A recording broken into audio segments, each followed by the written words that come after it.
Welcome to iPad Pros, the show all about using your iPad to be productive and get work done. I'm Tim Chen, host of the show.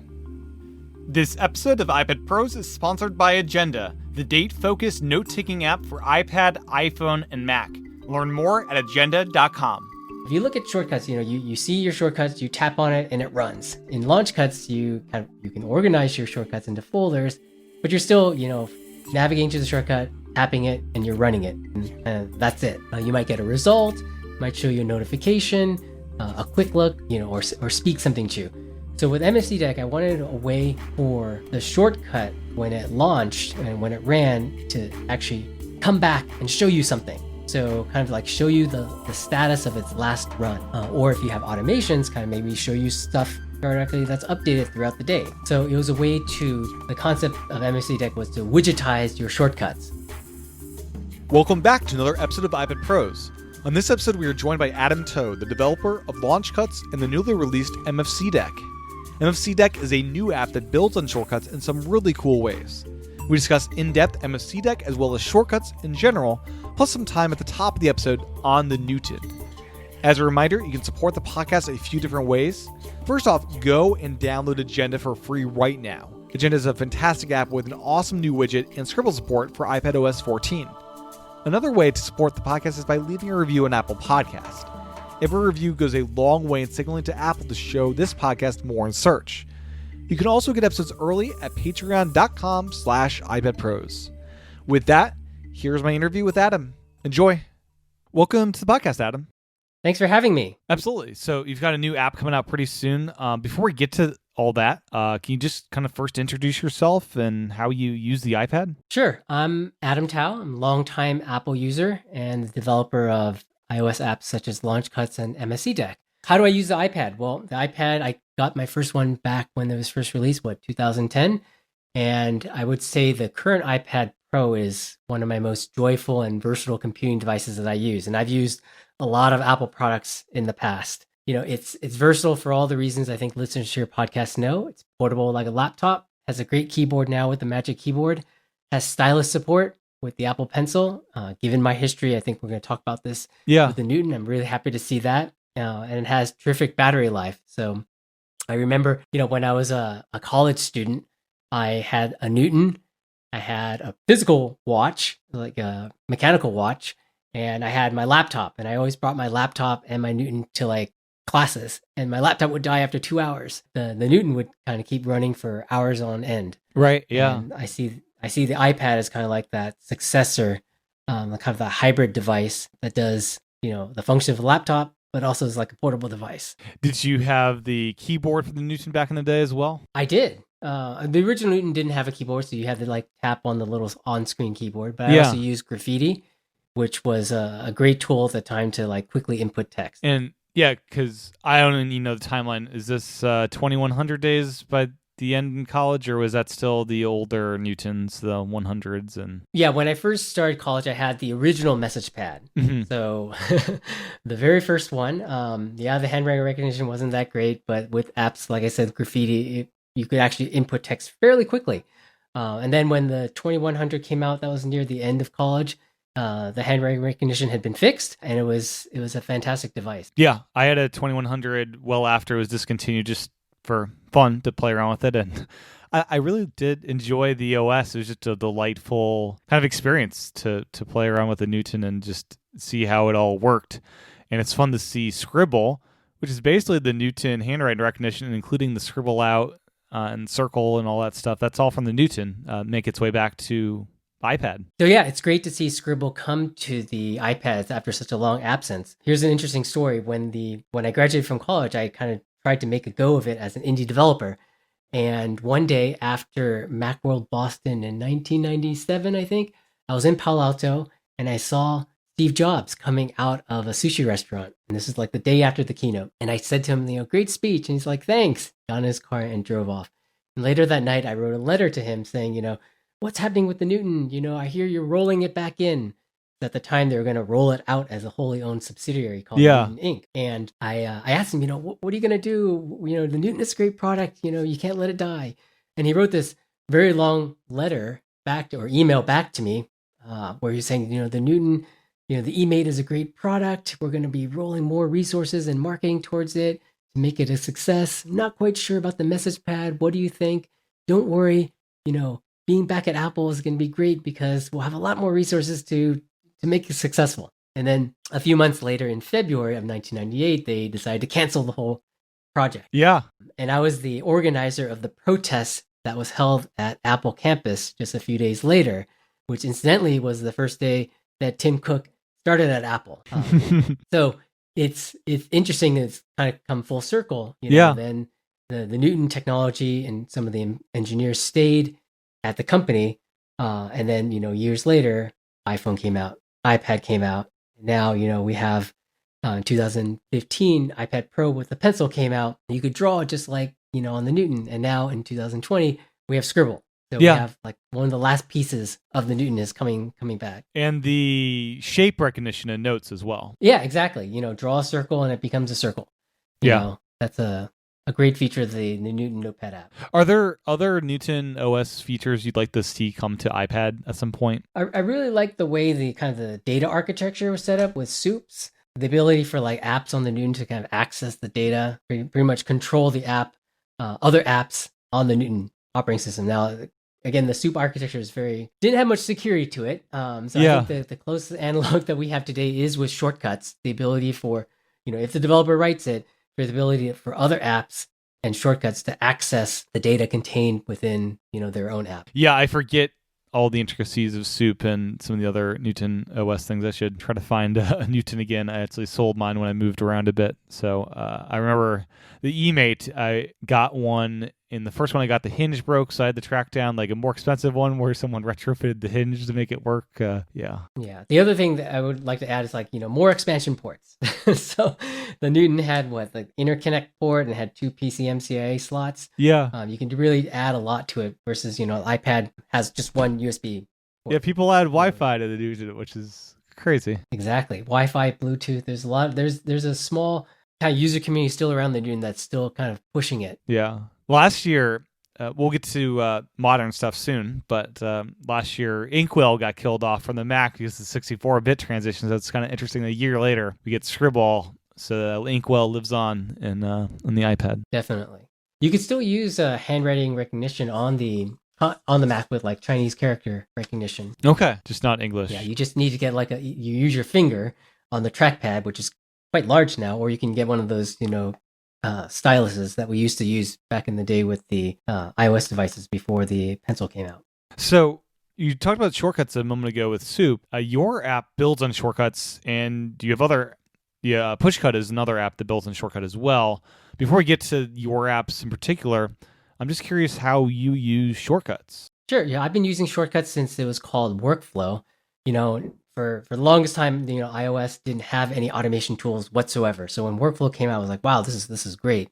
Then Workflow got bought by Apple and became Shortcuts. And we were all very scared when that happened. We were all very scared, but then when Shortcuts came out for iOS 12, it kind of validated the concept, and we could kind of see that, hey, this is going to be part of the operating system moving forward. And it became part of the operating system in iOS 13 and has gotten further, solidified throughout the entire system in iOS 14. Yeah. So I knew then that this was something to kind of focus on. And I think the idea and the concept of building shortcuts was very familiar to me because I've been using AppleScript Automator. I wrote apps for the Newton, and just the ability to kind of like drag stuff around, run it, and see how it works was a much better kind of a way of programming for me than kind of coding in Xcode.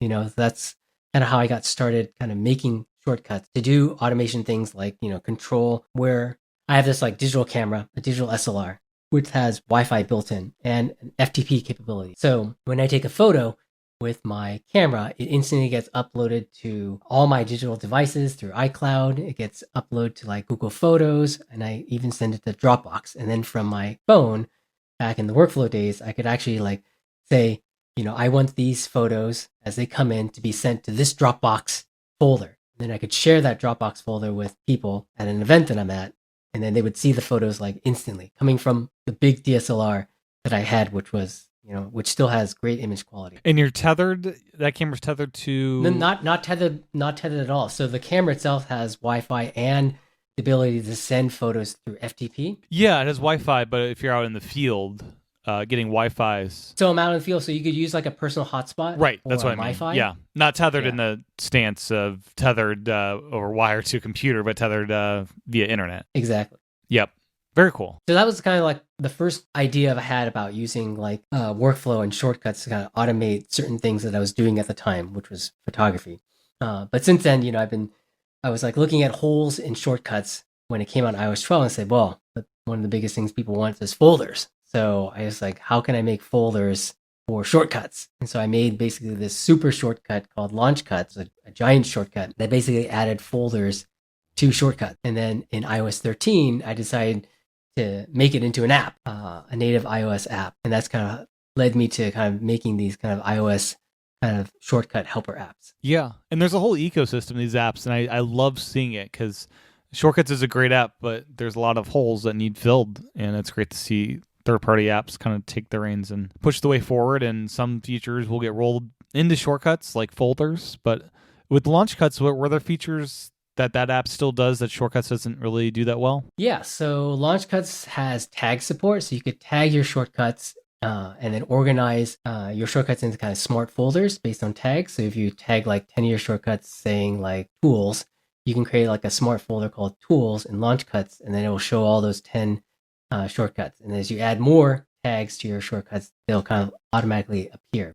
You can nest folders within LaunchCut, and then you can also put shortcuts in multiple folders. So these are things that you can't do in the Shortcuts app on iOS 14. With LaunchCuts, does it import the folders that are in Shortcuts for iOS 14 to give you a baseline to work from, or is it just giving you all the shortcuts and you create different folders in there? It can do both. So I posted on my LaunchCuts Twitter account a shortcut that basically scans your iOS 14 Shortcuts library, looks at all the folders looks at the folder that the shortcut belongs to and creates a folder in LaunchCuts that has the same name as that folder and then puts that shortcut in it. So you could have both your LaunchCuts created folders and your shortcuts created folders within LaunchCuts. That's great. And something in MFC Deck that I love is when you're organizing your shortcuts to try to find stuff, you can sort it by the icon you give it. So if you are careful with your icons and have like music icons for all your music related shortcuts, it's very easy in MFC Deck to find all those and group them together just by the icon that you use, which is really clever. I love that. Right. I think you meant LaunchCuts, right? Actually, I found in MFC Deck, does LaunchCuts also have that same feature of sorting by icon? It does. So okay. LaunchCuts can sort by kind of the native sort, although there's currently a bug in the shortcuts in iOS 14 where if you do get my shortcuts, it actually returns all your shortcuts in alphabetical order. Before the get my shortcuts returned it in the order at which the shortcuts appeared in your app. Okay. You can also sort by name, color, icon, and size, or you can just manually sort them.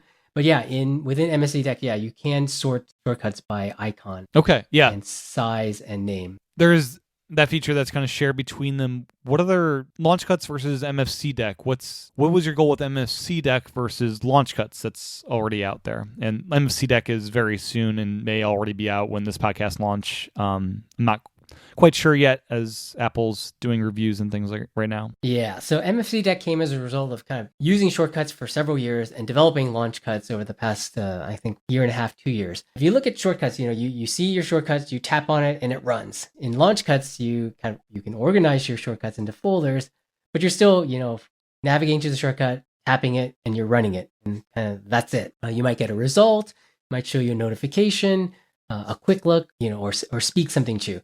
So with MFC Deck, I wanted a way for the shortcut when it launched and when it ran to actually come back and show you something. So kind of like show you the status of its last run. Or if you have automations, kind of maybe show you stuff periodically that's updated throughout the day. So it was a way the concept of MFC Deck was to widgetize your shortcuts.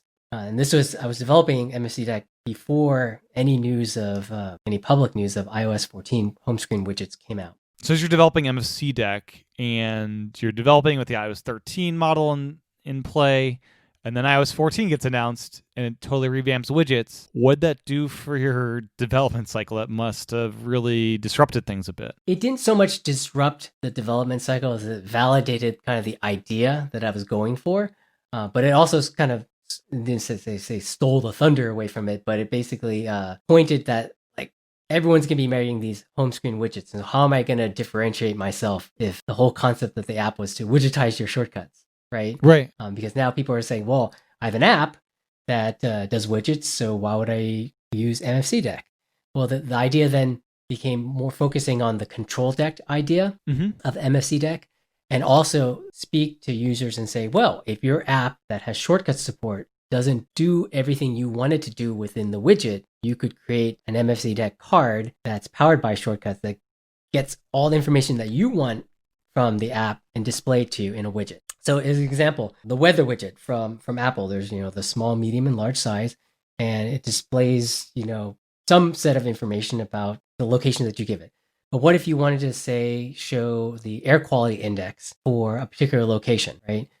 You might not be able to do that within the small, medium, or large Apple default weather widget. But with MFC Deck, you could create a shortcut that you put into an MFC Deck card that displays exactly the information that you want for that location. So like temperature, the conditions, and the AQI. So these cards, a lot of them, you can have them set up as the shortcuts running kind of periodically, and the result, that output, is displayed inside that card as kind of this passive thing versus shortcuts, which is a more active thing normally where you're seeking out a shortcut to run, versus this is just always kind of updating as you need the data, you just glance at it, right? In a sense. So, I mean, you open up shortcuts. Let's say you create a folder, which is like, I don't know, weather, right? And then you tap the weather shortcut, and then it would, get information for, conditions at 7 different locations, right? But you'd have to actually tap it to run it to see the result, right? Right. With MFC Deck, you could have a deck that has 7 buttons, which then run, the same shortcut, but each card would run the shortcut with different parameters. So you could have the weather card run the weather shortcut and say, give me the information for San Diego, give me the information for New York, Paris, Washington, and, Boulder, Colorado, right? And then within the deck, you could see all that information displayed to you all at once, okay? And then if you wanted to update it, you would just run one shortcut that then updates all those cards. And you can even tie it to a personal automation so that that updating of all those cards happens at sunrise, so that when you wake up, you just open the deck and there's all the information for those weather conditions that are run from that shortcut instantly, visible to you. You don't have to do anything. You don't have to run any shortcut. That's really cool. And I can imagine some really powerful uses of that. So can you kind of go through the philosophy a bit of the cards versus the decks and just how the app's laid out and kind of configuring the app for your needs? Sure. So MFC Deck, there's 2 concepts you kind of understand. There's the concept of decks. Think of them like folders, and cards, which are basically buttons. So within a card, you can do 4 things. You can do nothing. It can display information. You can run a shortcut, and you can run a shortcut with either just like tapping on it, and it would run it just like you would tap on it on the Shortcuts app, or you could run it with parameters. So you could specify a parameter to send to the shortcut. That means you could have, like in the case of the weather widget, you can have 7 cards, all with different parameters. And after you run it, they would display different things. Another thing you can do with a card, you can open another deck. So if you have lots of decks, you can have a button that says, switch to the primary deck or switch to the weather deck. And then the 4th thing is you can open a URL. And within the URL, you could either just open the Safari web browser to a URL, or you could retrieve the contents of the URL and display it back in the card. And so what you do then is you create a deck and then you populate it with cards, and you can rearrange the cards however you want. There's different layouts for decks. You can have square decks, rectangular decks, or I have what's called album decks, which have a mix of cards. Cards can be either small, medium, or large. Kind of think of them like widgets. And so you can arrange within the album decks. You can have like a series of small cards, and then you have a medium card, you can have a large card.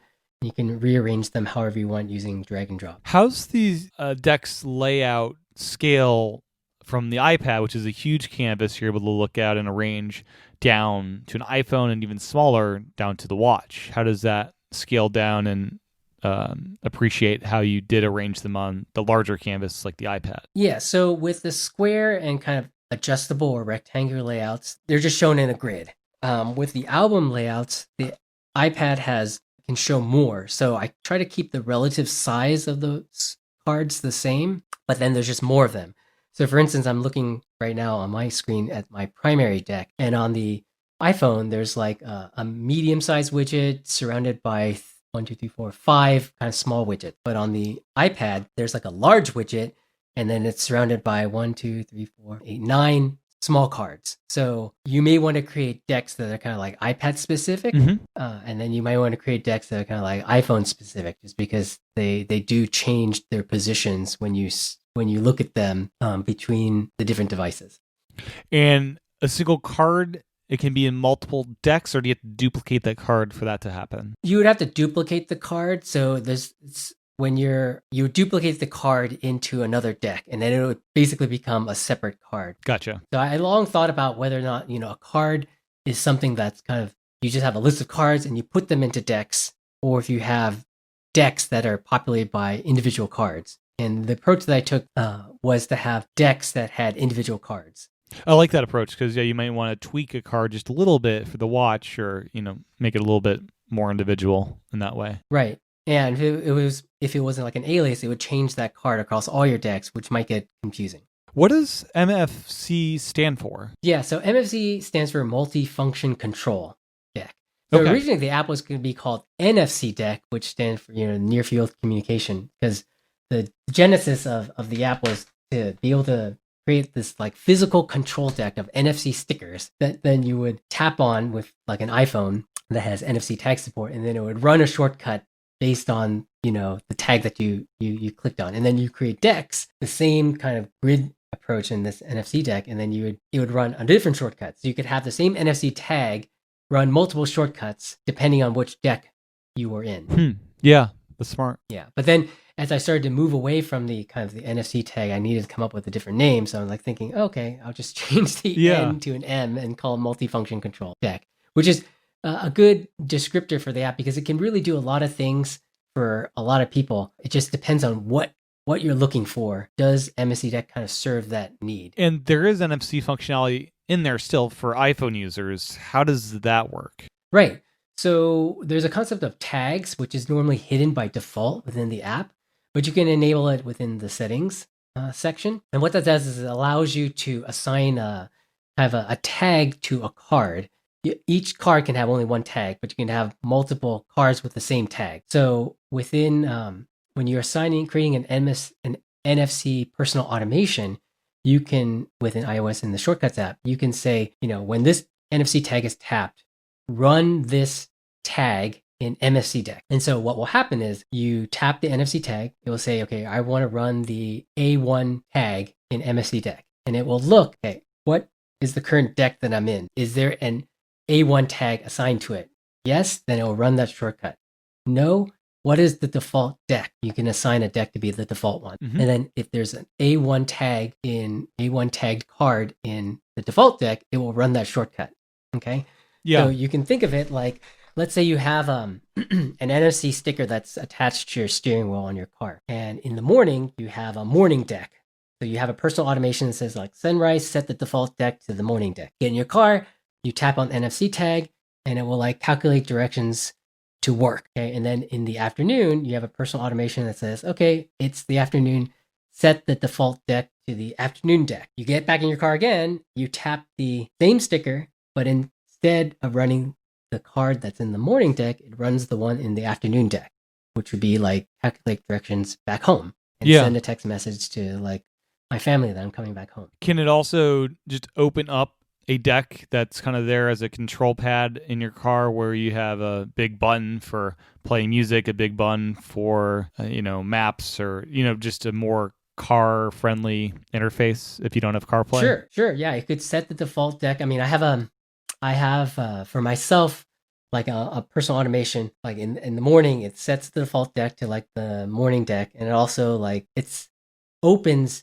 sets the current deck to the weather deck and then runs the update weather thing. So like the first thing that I do when I wake up, I see the weather kind of all updated, and the default deck is set to the NFC deck. But yeah, you could easily have it, set a default deck and open a deck to like my car driving deck. Yeah. With big buttons that you can push to do things. So this does run on the Apple Watch, and I do run several shortcuts every day on my Apple Watch. It's very handy to just quickly navigate through the watch and do some things more automatically. How have you found MFC Deck on the watch? What kind of use cases do you find for it there? There's no way to run a shortcut from the MFC Deck app. So you'd still use the Shortcuts app to kind of run shortcuts. Okay. But what MFC Deck on the Apple Watch could do is it could display the result of cards. So you could have, again, your weather deck, and you would just open it up and see the updated cards from when you last ran that update weather deck shortcut. And will it, if you're, say, an LTE on your watch, will it gather that remotely somehow, or does it have to be connected via Bluetooth for that data to be there? Yeah, everything's stored in iCloud. Okay. CloudKit, so it would just show you whatever data was, also on your phone. Okay. Your iPad. Nice. And something I really love about just the infrastructure you have here is if you want to know stats about your shortcuts, it gives you like, oh, you ran this shortcut 59 times or 5,000 times. It'll keep a track of how many times you're running that. So it's kind of just interesting from a data standpoint how you're using shortcuts. Right. I think that's probably a feature they'll probably add to shortcuts in iOS 15. Right. Add it with screen time, a little shortcuts. How often? Exactly. Enjoy it now. Yeah, it's like the text expander, how much time you're saving, and shortcuts will, here's how much estimated time you save by using shortcuts. So the inspiration for this app, it came from your usage of shortcuts itself and you seeing a need for having this kind of card infrastructure versus what shortcuts does. Is that kind of the gist of where it came from? Yeah, so it's a combination of, using shortcuts and LaunchCuts, wanting folders, wanting the ability to kind of run multiple or run the same shortcut with different parameters, and using NFC tags. So it's kind of like this smorgasbord of kind of feature ideas that kind of coalesced to form the idea of this app. This episode of iPad Pros is sponsored by Agenda. In this quick break, I want to talk a little bit more about Agenda and share one of my favorite free new features introduced this year. So one of the more notable updates this year has been a huge revamp to the Agenda share sheet. Simply put, it is hard to think of other apps that have a share sheet as impressive and useful as what Agenda created. Here's how it works. Say you are in Safari and found a link you want to include in one of your Agenda notes. Tap on the share sheet and select Agenda. From there, you're given full hierarchy of your projects and then a list of all your notes. Tap on the note you want to edit and it will pull up inside the actual share sheet the full Agenda note. Here you can type whatever you want to give context about the link you are adding, and with a simple tap of the insert button, it will insert that link into the body of your Agenda note. So you're in drafts, you can hit the share sheet and you can find in your Agenda note where you want to add that text you've been working on in drafts. And by hitting the insert button, all that text will be magically inserted into your Agenda note exactly where you want it. The interface makes it very clear what you are inserting into your Agenda note. If it is a link, it'll have a little link icon along with the title of the link. In Draft's case, it'll give you a preview of the actual text being inserted. You will never be surprised at what is being inserted into your note from the Agenda share sheet. The share sheet extension will remember the last note you were in to make it even quicker to be editing the same note as you move between different apps. Navigation to other notes is also quick and easy if you do want to move around to other notes inside of the extension. The power of this is endless. Agenda has created a system where you can be in any app on your iPad and with a simple tap of the share sheet, insert data into your Agenda note. The extension includes the full text formatting bar, so if you do want to create a new header or format your text in other ways, that is straightforward and simple. Give this share sheet extension a try today and see how this can change your workflows. It really is a powerful feature that demonstrates why iPadOS is such a great operating system for doing your work on. Agenda's core feature set is free for everyone and provides a fantastic experience even without paying them a cent. For those that want to unlock tons of great premium features, you can unlock all the existing premium features plus 12 months of new features for a single in-app purchase. I love this approach. No subscription, just paying for premium unlocks when the developers add features you believe is worth the price of admission. At the end of those 12 months, you keep every premium feature that was available during those 12 months. The Agenda team has to continually work to prove their worth to encourage you to unlock another 12 months of new features at the end of your year. If you've ever tried using a task manager to take notes and were frustrated by that experience, give Agenda a try.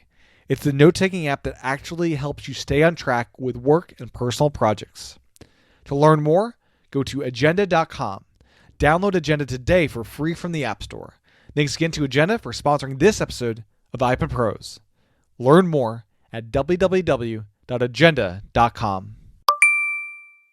How simple is it to create a card, and how complex can they get if you do know how to do HTML coding? Right. So creating cards is very simple. You basically, in the app, you just open a deck and push the plus button, and then you can define kind of all the parameters of the card. You can give it a name, you can assign what deck it's supposed to be in, and then you can determine its action. Again, do nothing, run a shortcut, open a deck, or open a URL. You can change the icon and the color of it, and then you can hit done. And then whenever you tap on it, it will just run that shortcut. Now, the power comes from writing a shortcut that then returns display information back to MFC Deck to display in that card. So I have this idea of the MFC Deck Result JSON object, which is a dictionary. If you're familiar with writing a shortcut, you should know about dictionaries. You can create these key value pairs. And if you format the dictionary in such a way, and I have a complete documentation on kind of how it works, and along with a lot of sample shortcuts that show you how this card result should look like, you can create cards that have rows and columns. They can display kind of icons and graphics. They could have tappable areas. You can actually have little buttons within the card that do other things like run other shortcuts or open URLs. So when you define this kind of card result JSON, you can make the card look kind of however you want. So similar again to how widgets look, you can make your card look like a little mini widget powered by your shortcuts. Okay. And you mentioned URLs before. How do those tie into the cards? I know the cards have URLs themselves, but you can also integrate with outside URLs. Right. So you could have a card that's attached to a URL so that when you tap on it, it will then go over the internet and get the contents of that URL. So if the contents of that URL is an MFC Deck card result object, it will just display that right there in the interface. And there's no kind of switching out of the MFC Deck to go to shortcuts to open the URL. It all happens within the app. So it's very responsive. So if you can think of it as if you can integrate, say, like if this then that, or Zapier or Integromat or any kind of third-party kind of web service utility to save a file that's accessible on the internet that your deck can retrieve, the MFC Deck can retrieve, you could have a control panel populated with information from the internet. And how does it display that data? So it's visual, but do these web services have to be coded by you in the back end to make them look good in the card, or how does the actual cards? Yeah, so they would have to return this, like I said, this MFC Deck dictionary, the JSON result object, which is a dictionary in shortcuts parlance, but it's basically a JSON object for like web development, but it's just text, right? Like an HTML file. So if it just can format the data in such a way that MFC Deck can understand, it will display that information within the card. The result object can be formatted in such a way such that you can display certain information in the small card size, certain information in the medium card size, and certain information in the large card size. So depending on how large the card is within MFC Deck or within a home screen widget, it will display different information. And are these cards shareable with each other? Can you send a card to a friend? And yeah, you can't share them like from a share sheet.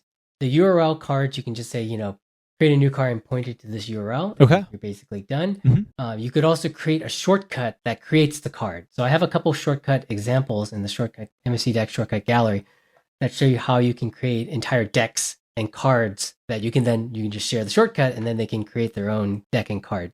Okay.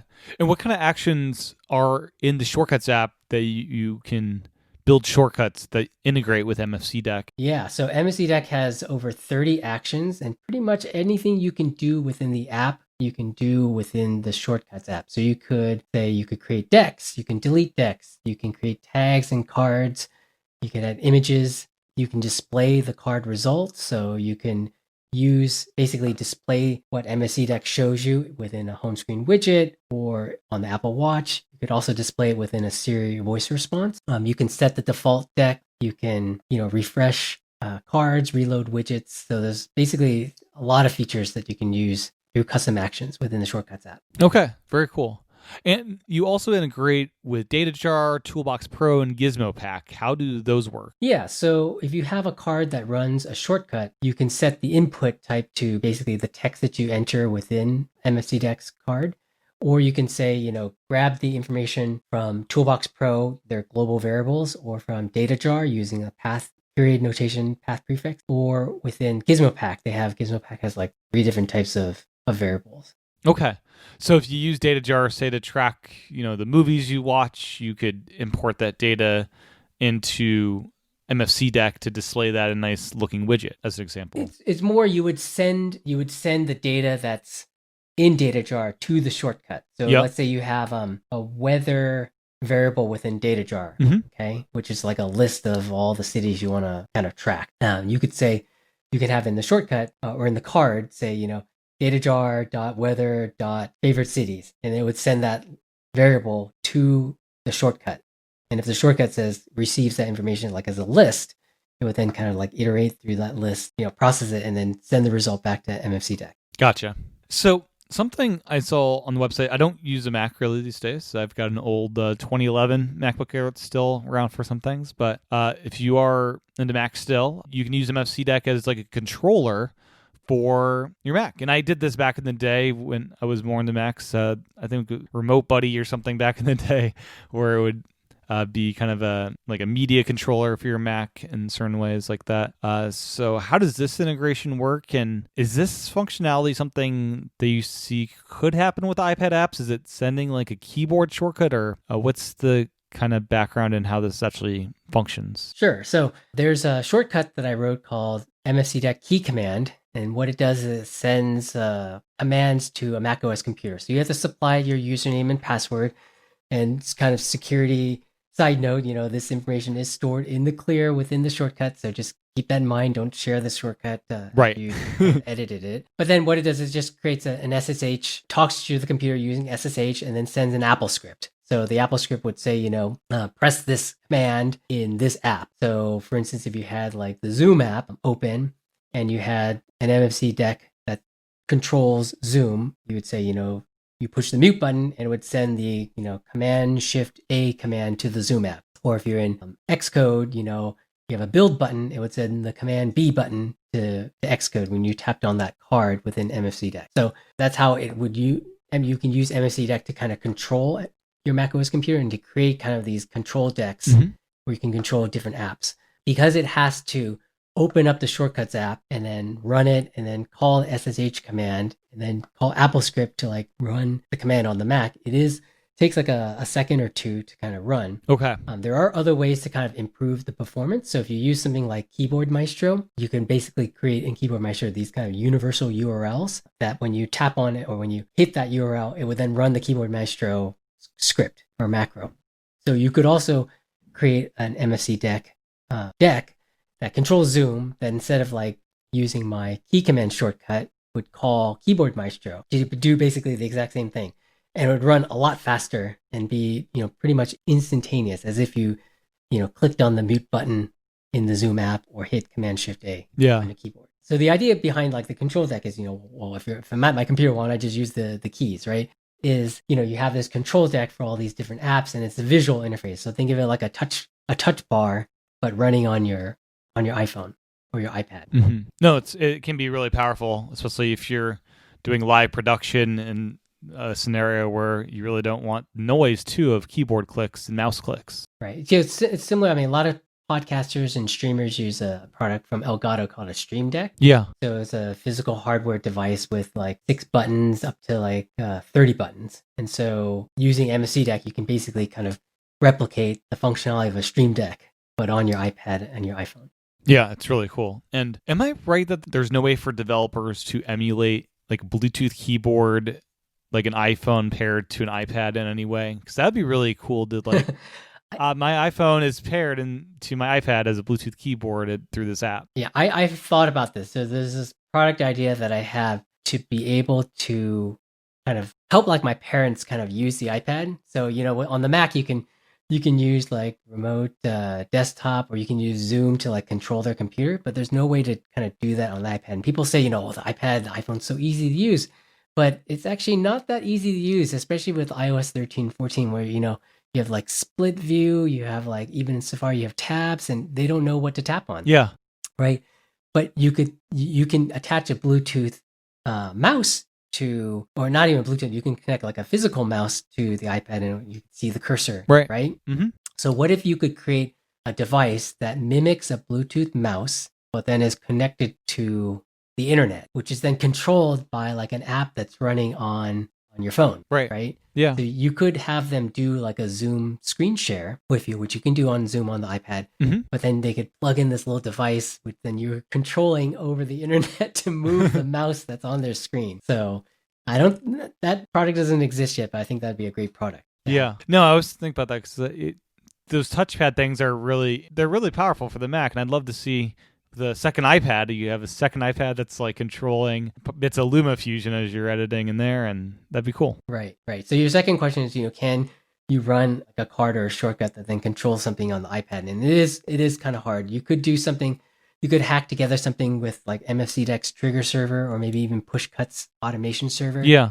That then when you run a shortcut, it then like drops like a piece of information on the web that then the iPad is like constantly like pinging for or looking for, and then it would like run a shortcut on the iPad. But it wouldn't be very fast, right? It'd be like once a minute it would check. Yeah, there would be a delay, and you wouldn't be able to do something like type text, right? Like in an app. Yeah. Okay.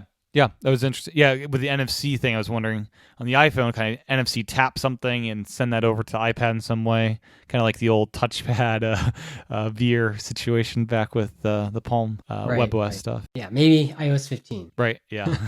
We can always hope. Yeah. So the app's free to download, and there's a ton of functionality in that. I think pretty much everything we talked about is available free of charge. Is that right? It is. So there's a premium unlock that costs $4.99. And it gives you access to things like the trigger server, which allows you to run shortcuts automatically when MFC Deck is in the foreground. So you can kind of configure shortcuts that you want to run, and you can set like how often they run and what times of day they run, and then you can run the trigger server, and it will just happily run in the foreground. So you can have your iPad like running at night and then running the trigger server, and your shortcuts will be running. And then the premium unlock also gives you like custom icons for decks and cards in different layouts, so the album layouts. And then the ability to set how often a card can run. So if you have a card that you only want to run during the weekdays, you can say, this card can only run during the weekdays. And if you try to tap it on the weekend, it won't do anything.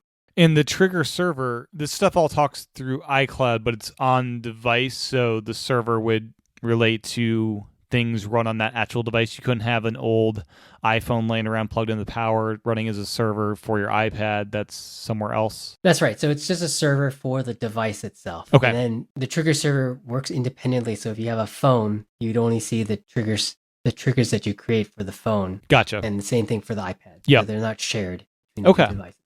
And we didn't really dive too deep in the widgets, but I imagine the widget support, you're able to set that up with multiple widgets and decks, and I'm not sure if you want to talk a bit on the widgets themselves. Sure. Yeah. So there's 3 widgets. So there's a standard card widget where you can have a small, medium, or large card, and then tapping on the card or tapping on the widget will like either run the card in MFC Deck, or you could actually define different buttons within the medium and large widgets to run different actions. There's also a widget to open a deck, and a multi-deck widget that lets you show up to 8 decks that you can tap on, and then it will just launch MFC Deck to that deck. The widgets also have ability to, when you tap on it, it will open up MFC Deck and then return you back to the home screen. So you don't have to be stuck within the MFC Deck app after the card runs. Nice. And then as you're creating these cards and kind of scenarios for how you want to use MFC Deck, you're part of the automators forums. Is that kind of the best place to go to brainstorm for new ideas and how you want to use this app? Yeah, that's one way to go. There's also a dedicated subreddit at MFC Deck on Reddit. You can also send me thoughts and suggestions at the MFC Deck Twitter account. Very cool. And then, is there anything we didn't cover about MFC Deck that you'd like to before we wrap it up? Anything we missed here? There's a lot of features with MFC Deck, and it can be confusing, when you first look at it. But I think the trick is to kind of look at all the things that MFC Deck provides and see if it can be of use to you. So if you use NFC tags, I think MFC Deck would be a fantastic tool in your kind of iOS app arsenal to kind of expand on the power of NFC tags. If you want to have like a kind of this configurable control panel, where you can kind of see lots of information at once, MFC Deck is a great app. If you want to be able to launch different shortcuts with different parameters, it's also a great app. So look at the app, see what you like in it, and support indie developers like myself for taking shortcuts and expanding its power and functionality. Well, where can people find more information about MFC Deck? So you can go to the MFC Deck website. So it's just mfcdeck.com. There's complete documentation if you start using it at mfcdeck.com/docs. And if you want a gallery of MFC Deck compatible shortcuts, you can go to mfcdeck.com/shortcuts. You can also follow, get the latest updates at Twitter at MFC Deck. Excellent. Well, thank you so much for your time. This has been wonderful learning more about MFC Deck, and it's really just great to see all these shortcut apps really make shortcuts this fully fledged, arsenal of automation. So thank you, Adam, for creating such an awesome tool like this. Great. Thanks for having me.